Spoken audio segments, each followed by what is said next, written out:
actually posted, there's a friend of mine, Maison du Style. She had this really beautiful caption, and she was talking about thanking people who didn't understand her worth, right? Thank you, right? For letting me go, right? So I posted, I actually literally copied and I told her, I was like, I'm going to copy your caption, and then I'm going to post it, but I'm going to post it on my Twitter. But she posted hers on her Instagram. She's like, cool, go ahead.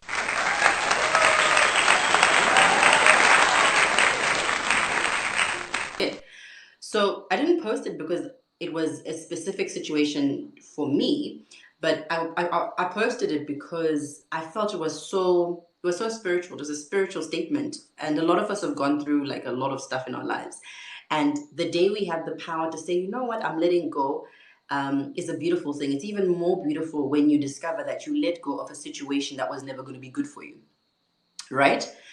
So I just posted it. It was so vague. I didn't really have a specific situation, and all hell broke loose.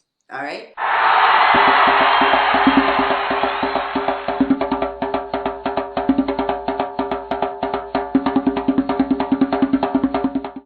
First of all, I was wearing a blazer dress in the picture.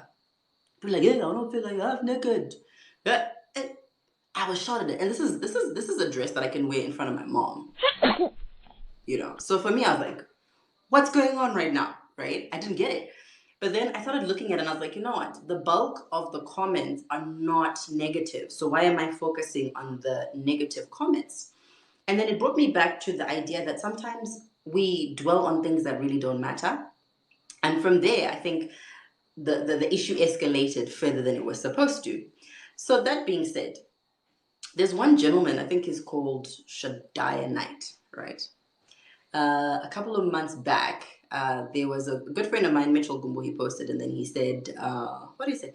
He said, he was commenting on a picture of a man, right?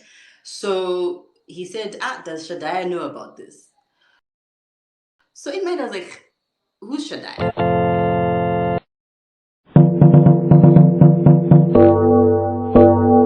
And this was such a genuine question because I wanted to know, and I asked, why does it matter if they know or not? Like, what law? Why does his law matter?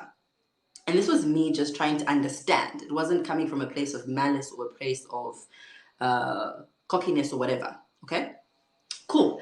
So now I think a lot of people took it how they wanted to take it, and I think it became almost like a V11 for certain people. Cool. So fast forward, this guy just starts. You know, he said a lot of things that I ignored for a long time, and I was like, you know what, I'm used to trolls. So now I think it was yesterday, then he commented on, I mean, he had been saying stuff, but I just been quiet. He spoke about me having kids with different men, right?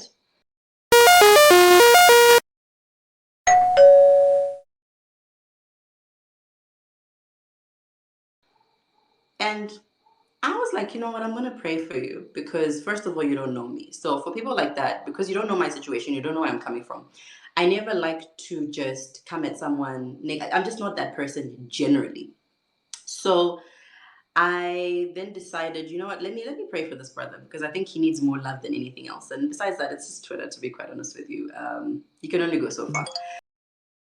So that was where I was coming from. So it blew up. It became the topic of the day. A lot of people are talking about it today, and I'm glad people talked about it today. It just goes to show a lot of the issues that we still need to talk about. I think in society we still shun single mothers without knowing their stories. So it became a conversation that's bigger than me and my particular situation. I'm very comfortable in my own skin, my story. It's not something that is hidden. I've talked about it. If you go to my YouTube page, you can go follow me on subscribe to my YouTube channel. You'll see I've spoken about it on something that I did that was called Unmasked. I spoke about it. So for me, I'm very comfortable. I'm okay. And then I'm seeing all these messages. People are like, oh my God, I'm so sorry. And I'm like, I've been okay with it. So I understand and I appreciate you coming to me and telling me that you're with me or whatever it is. But there's a bigger conversation for women. There's an even bigger conversation for single mothers and how we're not tolerant to them as Zimbabweans, yet also how some people are still very much archaic with their thinking.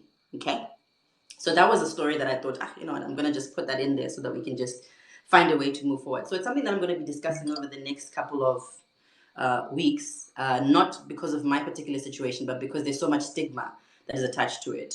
And I hope that someone finds comfort in that they're not alone. I think there are a lot of us who are like that, but it doesn't make you a cripple. It doesn't make you any less stronger, because a lot of the women, we get up, we still work for our children, we try our best, even coming out of terrible situations, but we still try our best. And that's all you can do in life. You can just try to just do better than you did yesterday, right?